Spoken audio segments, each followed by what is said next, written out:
அன்பு உறவுகளுக்கு வணக்கம். 2-3 நாட்களாக அமெரிக்க தேசத்தினுடைய அந்த விண்வெளி வீரர்கள் 4 பேர் 9 மாதங்கள் பயங்கரமான வேதனைகளை அனுபவித்து விட்டு ஸ்பேஸ் எக்ஸ் என்று சொல்லப்படுகிற அந்த விண்கலத்தின் மூலமாக காப்பாற்றப்பட்டு பத்திரமாக தரையிறங்கியிருக்கிறார்கள்.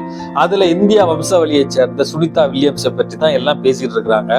அதுல மிக முக்கியமான ஒரு தலைவராக, மிக முக்கியமான ஒரு விண்வெளி வீரராக இருந்தவருடைய பெயர் தான் புட்ச் யூஜின் வில்மர் என்கிற ஒரு பெயர்.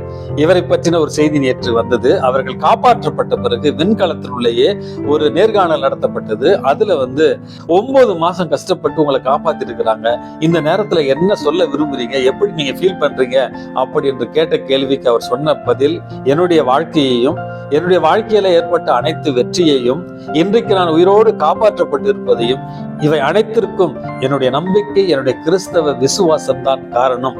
இவை அனைத்தையுமே எனது மீட்பரும் எனது ஆண்டவருமான இயேசு கிறிஸ்துவுக்கு சமர்ப்பிக்கிறேன் அப்படின்னு சொல்லியிருக்கிறார். அன்பு மிக்கவர்களே, எவ்வளவு பெரிய வெற்றி, எவ்வளவு பெரிய ஒரு சாதனை. கடைசியில அனைத்தையுமே நான் நம்பிக்கையோடு இருந்த ஒரு காரணத்தினாலும், என்னுடைய கடின உழைப்பாலும், என்னுடைய மீட்பருமான இயேசு கிறிஸ்துவும் தான் காரணம் என்று சொல்லுகிற அளவுக்கு அவருடைய விசுவாசம் அவருடைய வெற்றிக்கு காரணமாக இருந்திருக்கிறது. எந்த உயரத்துக்கு நாம் போனாலும் நம்முடைய அடிப்படையில நம்முடைய விசுவாசமும் நம்முடைய நம்பிக்கையும் தான் அனைத்திற்கும் ஊன்றுகோலாக இருக்கிறது என்பதை நம்ம புரிந்து கொள்ளலாம்.